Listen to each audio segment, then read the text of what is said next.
Hi friends, இன்றைக்கி நம்ம என்ன பார்க்க போகிறோம்னு பார்த்தீங்கன்னா, எங்கள் ஊர் திருவிழா தான். இது வந்து கருப்பசாமி கோவில் திருவிழா. இதுக்கு என்ன பண்ணுவாங்க அப்படின்னு பார்த்தீங்கன்னா, நம்ம வீட்டுக்கு பக்கத்தில் தான் வந்து சாமி செய்வாங்க, சிலை இதெல்லாம். அதனால் அவங்ககிட்ட இவங்க முதலே வந்து ஆர்டர் கொடுத்துருவாங்க. அவங்க வந்து என்னென்ன சிலைன்னு சொல்லி செஞ்சு வச்சுருப்பாங்க.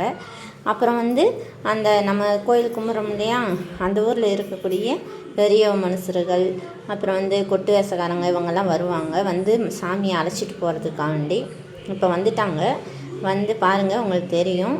இப்போ வந்து கொட்டடிச்சு சாமி இறக்கி சாமி சிலையை தூக்கி தலையில் வச்சு விட்றாங்க. இதை வந்து நம்ம என்ன செய்யணும்னு சொன்னால், இதை அப்படியே கொண்டுட்டு போய் நம்ம கோயில் இருக்கு இல்லையா, அங்கே போய் வச்சு சாமி கும்பிடுவாங்க. சாமி கும்பிட்டுட்டு அடுத்த நாள் எடுத்து இதை கொண்டு போய் ஆற்றுல கரைச்சிருவாங்க.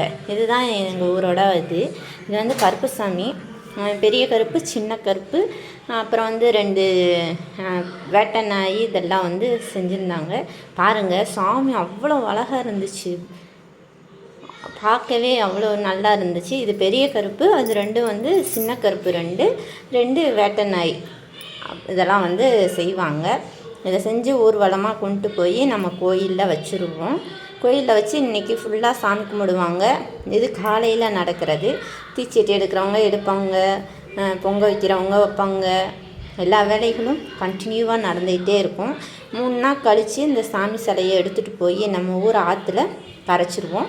இதேமாரி அடுத்த வருஷம் வந்து மறுபடியும் இதேமாரி புதுசாக சிலையை வச்சு செஞ்சு இதேமாரி ஊர்வலம் வந்து வைப்போம். இதுதான் எங்கள் ஊரோட வழக்கம். உங்கள் ஊரில் இந்த மாதிரி வழக்கம் இருக்கான்னு சொல்லி எனக்கு கமெண்ட் பண்ணுங்கள்.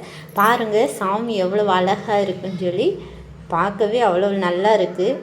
எனக்கு ரொம்ப பிடிச்சிருந்துச்சு. சாமியை பார்த்ததுமேவும் அவ்வளோ சந்தோஷமாக இருந்துச்சு. போகிற வழியிலே எல்லாத்துக்கும் சாமி திருநீர் வச்சு விட்டு போகிறாங்க.